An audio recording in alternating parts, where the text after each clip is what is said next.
Hello everyone, in this video I am going to explain the poem Geography lesson.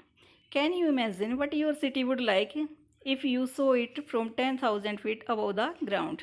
क्या कभी आपने imagine किया है कि यदि आप 10,000 फीट ऊंचाई से इसको देखो, नीचे ज़मीन को देखो तो कैसी दिखती है?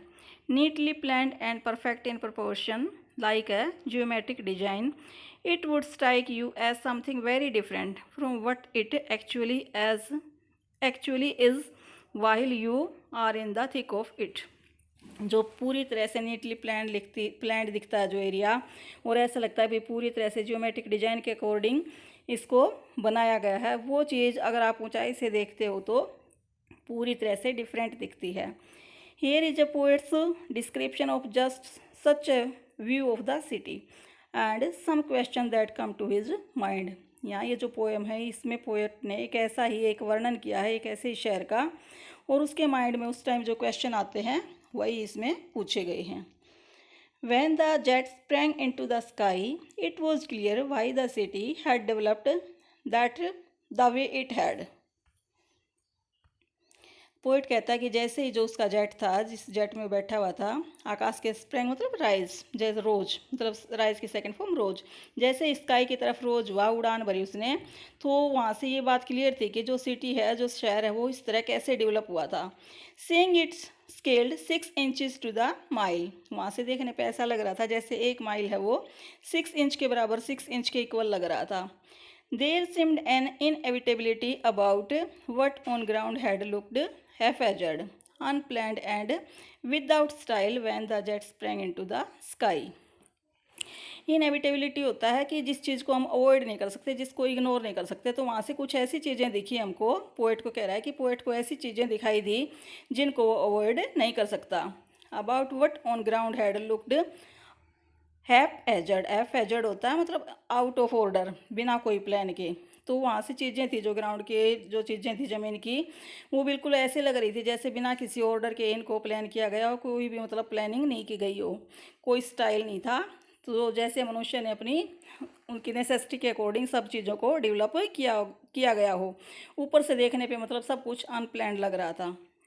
Van the jet sprang into the sky, जब पोएट का दो जेट था वो ऊपर स्काई की तरफ उड़ा.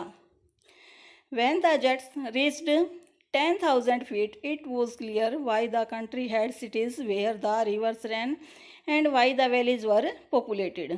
The logic of geography.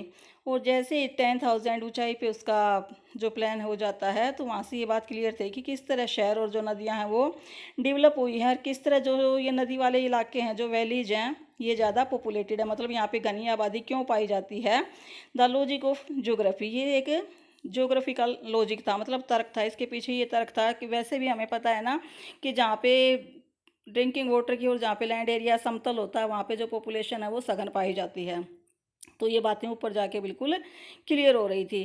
That land had water attracted man was clear delineated होता है मतलब ऊपर से दिखाया गया था, ऊपर से दिख रहा था, वर्णित था, ये शोन हो रहा था कि जो लैंड और वाटर है उसने मनुष्य को किस तरह अट्रैक्ट किया, कि जहाँ जहाँ भी समतल भूमि और ज़्यादा पानी पाया जाता है ड्रिंकिंग वाटर के, और जो इरिगेशन वाटर है उसके लिए मतलब ज़्यादा अवेलेबिलिटी है, तो वहाँ पे पॉपुलेशन सघन पाई जाती है. Van the jet reached 10,000 feet, जब जो जेट था वो 10,000 फीट पहुँचा, तो ये सारी बातें ऊपर से क्लियर हो रही थी. When the jet rose 6 miles high, it was clear the earth was round. और जब 6 मील और ऊपर गया तो ये बात फिर क्लियर थी कि जो अर्थ है वो हमारी वो राउंड थी, मतलब गोल है. And that it had more sea than land, और ये बात भी साफ साफ दिख रही थी जो हमारा जो लैंड वाला एरिया है वो पानी वाले एरिया की कंपैरिजन काफ़ी कम है, मतलब जो पानी है वो 70% एरिया के ऊपर पाया जाता है, और जो लैंड है वो सिर्फ 30% के आसपास है. But it was difficult to understand that the man on the earth found causes to hate each other, to build walls across cities and to kill. From that height it was not clear why. और जो हमारे poet हैं जुल्फ़िकर घोष, वो ये मतलब जो main जो theme है पोएम का, वो ये शो करना चाहते हैं कि लेकिन इतनी ऊंचाई के बाद भी, इतनी ऊंचाई पे पहुंचने के बाद भी इस चीज़ को अंडरस्टैंड करना काफ़ी डिफ़िकल्ट था कि जो मनुष्य है उसने एक दूसरे से मतलब इतनी हेट, इतनी घृणा क्यों विकसित की है, क्यों इतनी मनुष्य से मनुष्य नफरत करता है।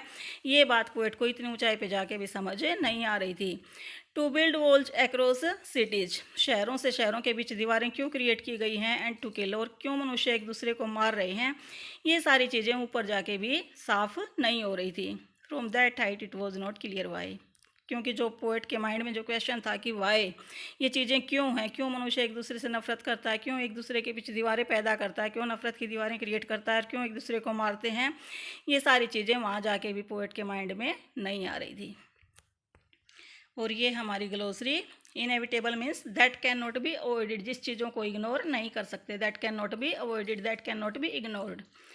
हैफेजर्ड मीन्स विदाउट प्लान और ऑर्डर, मतलब out of order. Delineated means shown, वर्णित किया गया है। तो in the next video we will discuss the question answer of the poem. If you like the video, please like, share and subscribe my channel. Thanking for watching my video.